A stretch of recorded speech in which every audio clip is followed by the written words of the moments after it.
കൂടുതൽ വാർത്തകളും വീഡിയോകളും കാണാൻ ഈ ചാനൽ സബ്സ്ക്രൈബ് ചെയ്യുക. കൂടെ ബെൽ ബട്ടൺ അമർത്തുക. നമസ്കാരം. പൂയം നക്ഷത്രം. പൂയം നക്ഷത്രക്കാരുടെ ദശാനാഥൻ ശനിയാണ്. ശനിയുടെ മക്കൾ എന്നാണ് പൂയം നക്ഷത്രക്കാരെ സാധാരണ വിശേഷിപ്പിക്കാറ്. പൂയം, ഉത്രട്ടാതി നക്ഷത്രക്കാരൊക്കെ ശരിക്കും പറഞ്ഞാൽ ശനിയുടെ മക്കൾ എന്നാണ്. അച്ഛൻ ശനിയാണ്, പൂയം നക്ഷത്രത്തിന്റെ ദശാനാഥൻ ശനിയാണ്. ഇവരുടെ ജനനവും ശനിയിൽ തന്നെയാണ്. അതുകൊണ്ട് തന്നെ ശനിയുടെ ദോഷങ്ങളൊക്കെ ഈ പൂയം നക്ഷത്രക്കാരെ പെട്ടെന്ന് തന്നെ എഫക്റ്റ് ചെയ്യാറുണ്ട്. ആരോഗ്യ വിഷയത്തിൽ പൂയം നക്ഷത്രക്കാര്, പൂയം നാളുകാര് സാമാന്യം അനുഗ്രഹീതര് തന്നെയാണ്. ആരോഗ്യം വലിയ കുഴപ്പമില്ലാതെയൊക്കെ ഇവർക്ക് പോകാറുണ്ടെങ്കിൽ പോലും ഇവരുടെ ആകൃതിയും ശരീരഘടനയും വിഭിന്ന രൂപത്തിൽ തന്നെ ആയിരിക്കും. എങ്കിൽ തന്നെ ശരിയായ ആരോഗ്യവും കർമ്മകുശലതയും പര്യാപ്തമായ ശരീരഘടനയൊക്കെ ഇവർക്ക് നല്ല രീതിയിൽ ഉണ്ടാകാറുണ്ട്. ഈ പൂയം നക്ഷത്രക്കാരുടെ പ്രശ്നം എന്താണെന്ന് വെച്ച് കഴിഞ്ഞാൽ കൂടെയുള്ള കുടുംബ കലഹം, വീട്ടിൽ തന്നെയുള്ള കുടുംബ കലഹങ്ങൾ, എപ്പോഴും വഴക്ക്, പ്രശ്നങ്ങൾ, ഇവരുടെ കുടുംബത്തില് ഭർത്താക്കന്മാര് എപ്പോഴും ഇവരോട് വഴക്കാളികളായിട്ട് നിൽക്കുന്ന ഒരവസ്ഥ, ഇവർക്ക് ഭർത്താവില് വിയോഗം, ശരിക്കും പറഞ്ഞാൽ ഏതെങ്കിലും കാര്യത്തിൽ ഭർതൃവിയോഗം സംഭവിക്കുന്ന ഒരു നാടുകാരാണ് ഇവർക്ക് നേരിടുന്നതായിട്ട് കാണാറുണ്ട്.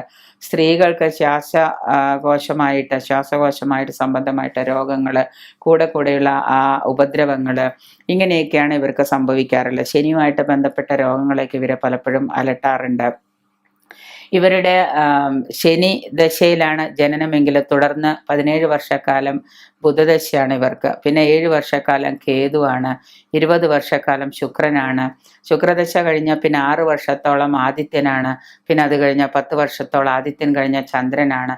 ഈ ക്രമത്തിലാണ് ഇവരുടെ ദശാനാഥൻ. എങ്കിൽ തന്നെ ജനനത്തിലുള്ള ജനന ശനി ഇവർക്ക് പ്രായേണ ദോഷ ദുരിതങ്ങൾ തന്നെ കൊണ്ടുതരുന്നുണ്ട് ഈ നക്ഷത്രക്കാർക്ക്.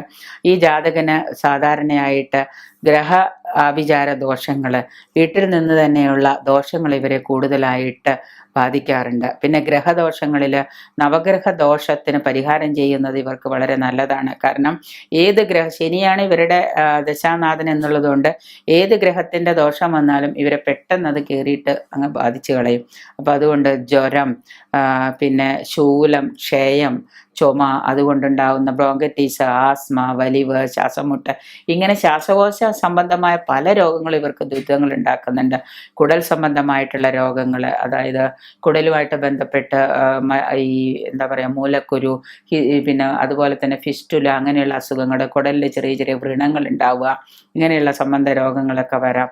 വരണ്ട ചുമ, ഇങ്ങനെ കഫം കൊണ്ടുണ്ടാവുന്ന ഒരു തരം പ്രത്യേക ചുമ, അത് സീസണായിട്ട് ഇവർക്ക് എല്ലാ വർഷവും ഇവർക്ക് ഒരു പർട്ടിക്കുലർ പീരീഡിൽ ഇങ്ങനെ വന്നുകൊണ്ടിരിക്കും.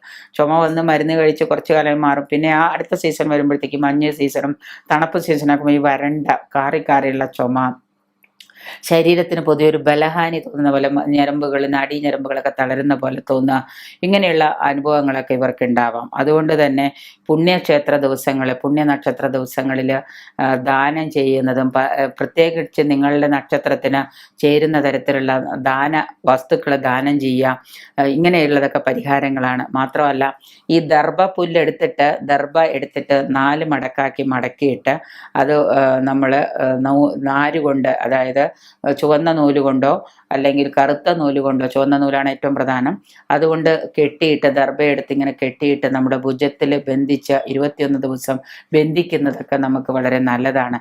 ഇങ്ങനെയൊക്കെ ചെയ്തു കഴിഞ്ഞാൽ തന്നെ നമ്മുടെ ദോഷങ്ങൾ, ഈ പരിഹാരങ്ങൾ മാറും. ഒപ്പം തന്നെ ധന്വന്തരി ഹോമം ചെയ്ത്, ധന്വന്തരി കഷായവും ധന്വന്തരി ക്ഷേത്രത്തിൽ പോയിട്ട് നിങ്ങൾ പരിഹാരങ്ങൾ ചെയ്യുന്നതും, ധന്വന്തരി പൂജ ചെയ്യുന്നതും, ജാതകം പരിശോധിച്ചിട്ട് ഈ ദശാനാഥൻ, ഈ ശനിയും ഈ ദശാനാഥനും, ബാല്യത്തിൽ തന്നെ ഇവർക്ക് ഇതിൻ്റെ ബാല്യദശ വളരെ മോശമാണ്, ഇത് ചെയ്യുന്നത് നല്ലതാണ്. ശനിക്ക് എന്നും എല്ലാ കാലത്തും ശനിദോഷം ഇല്ലെങ്കിൽ പോലും ശനീശ്വരനെ പ്രീതിപ്പെടുത്തുന്നത് ഈ നക്ഷത്രക്കാർക്ക് വളരെ നല്ലതാണ്.